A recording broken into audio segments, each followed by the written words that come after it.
నమస్తే. Welcome to Sakshi education. This is Ram. UPSC నుంచి civil services సంబంధించినటువంటి 2026కి సంబంధించినటువంటి నోటిఫికేషన్ విడుదలైంది. అదేవిధంగా ఐఎఫ్ఎస్ మనకు ఇండియన్ ఫారెస్ట్ సర్వీసెస్ సంబంధించినటువంటి ఉద్యోగాలకు సంబంధించిన నోటిఫికేషన్ కూడా మనకు రిలీజ్ చేయడం జరిగింది. సో వీటికి సంబంధించిన దరఖాస్తు ప్రక్రియ ఫిబ్రవరి 4వ తేదీ నుంచి ఫిబ్రవరి 24 వరకు యూపీఎస్సీ అఫీషియల్ వెబ్సైట్‌లో అందుబాటులో ఉంటుంది. అయితే ఈసారి కొన్ని కొత్త నిబంధనలు అనేది తీసుకురావడం జరిగింది. సో ఒకసారి ఆ నిబంధనలు ఏంటి అనే విషయాల గురించి ఇక్కడ చూసేటువంటి ప్రయత్నం చేద్దాము. అయితే మనకు ఇప్పుడు వచ్చినటువంటి కొత్త నోటిఫికేషన్ రూల్ ప్రకారం ఐఏఎస్ గాని, లేకుంటే ఐపీఎస్ గాని, లేకుంటే ఐఎఫ్ఎస్ గాని, లేకుంటే ఇతర పోస్టులకు సంబంధించిన అంటే గ్రూప్ ఏ సంబంధించిన పోస్టులు ఏవైతే ఉన్నాయో వీరందరికీ ఇది ఒక పెద్ద షాకింగ్ అని చెప్పుకోవచ్చు. అంటే ఆల్రెడీ ఎంపికైనటువంటి అభ్యర్థులు ఎవరైతే ఉంటారో వీరందరికీ ఒక షాకింగ్ అని చెప్పుకోవచ్చు. గతంలో ఐఏఎస్ కానివ్వండి, ఐపీఎస్ కానివ్వండి, ఐఎఫ్ఎస్ కానివ్వండి ఏ పోస్ట్‌కి ఎంపికైనప్పటికీ ఎన్ని సార్లైనా మళ్ళీ అటెంప్ట్ ఇవ్వడానికి ఒక అవకాశం ఉండేది. అంటే ఫర్ ఎగ్జాంపుల్ అంటే జనరల్ కేటగిరీకి చెందినటువంటి అభ్యర్థులకు 6 అటెంప్ట్ ఉన్నట్లయితే ఫస్ట్ అటెంప్ట్‌లో లేకపోతే సెకండ్ అటెంప్ట్‌లో వారు గనుక ఎంపికైనట్లయితే ఆ మిగిలిన అటెంప్ట్‌లో కూడా వారు మళ్ళీ రాయడానికి అవకాశం అనేది ఉండేది.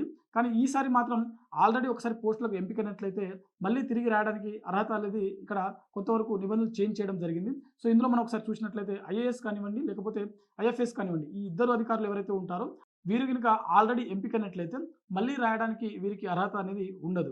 అయితే ఇక్కడ కొన్ని రూల్స్ అది ఏ విధంగా ఉంటుందనంటే ఫర్ ఎగ్జాంపుల్ ఈ ఏడాది 2026 సంబంధించినటువంటి అప్లికేషన్ ప్రాసెస్‌లో మీరు గనుక నమోదు చేసుకోవాలనుకున్నట్లయితే మీరు ఈ సివిల్ సర్వీసెస్ ప్రిలిమినరీ ఎగ్జామ్ కంటే ముందు ఒకవేళ మీరు 2025కి సంబంధించిన పోస్టులకు సంబంధించినటువంటి ఎంపిక జాబితాలో మీరు ఉన్నట్లయితే మీరు ఈ ప్రిలిమినరీ ఎగ్జామ్ అనేది రాయడానికి అనర్హులు.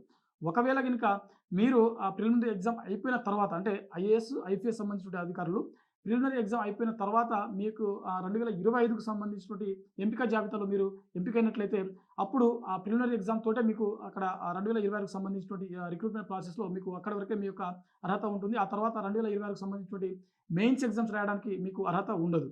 అదేవిధంగా ఒకవేళ మెయిన్స్ అయిపోయిన తర్వాత గనుక 2025కి సంబంధించిన నోటిఫికేషన్‌లో మీరు ఎంపికైనట్లుగా ప్రకటించడం జరిగినట్లయితే అప్పుడు కూడా మీరు మెయిన్స్ 2026కి సంబంధించిన మెయిన్స్ రిజల్ట్‌లో మీరు క్వాలిఫై అయినప్పటికీ కూడా మీ యొక్క క్వాలిఫికేషన్ ఏదైతే ఉందో దాన్ని అక్కడ ప్రకటించరనమాట. సో అక్కడితోటి ఆపడం జరుగుతుంది.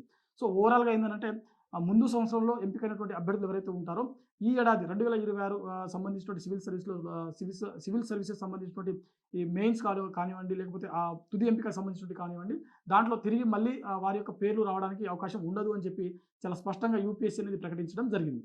అయితే మనకు రిజల్ట్స్ వచ్చేసరికి మార్చి, ఏప్రిల్‌లో వస్తుంది కదా! సో కొంతవరకు మనకు బ్యాక్‌లాగ్ పోస్టులు అంటే కొన్ని పోస్టులు అనేది ఇక్కడ రిజర్వ్‌లో ఉంచేటువంటి అవకాశం ఉంటది. సో వాటికి సంబంధించినటువంటి ఎంపిక జాబితా అనేది తర్వాత మనకు జూన్, జూలై ఆర్ ఆగస్ట్‌లో కూడా ప్రకటించినటువంటి సందర్భాలు చాలా వరకు మనకు జరిగాయి. ఒకవేళ మీరు అప్పుడు కూడా ఎంపిక గనుక అయినట్లయితే వాటికి సంబంధించినటువంటి ఈ నిబంధనలనేది వర్తిస్తుందని చెప్పి ఇక్కడ చాలా స్పష్టంగా యూపీఎస్సీ అనేది ప్రకటించడం జరిగింది.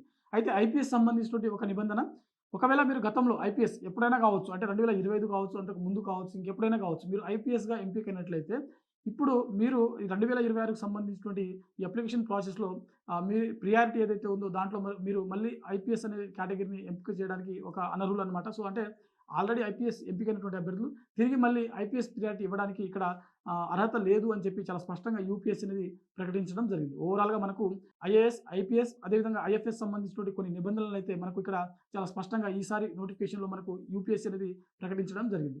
సో ఇది మనకు యూపీఎస్సీకి సంబంధించినటువంటి సివిల్ సర్వీసెస్ అదేవిధంగా ఇండియన్ ఫారెస్ట్ సర్వీసెస్ సంబంధించినటువంటి నోటిఫికేషన్ యొక్క చిన్న మార్పులకు సంబంధించినటువంటి అప్డేట్ అనమాట.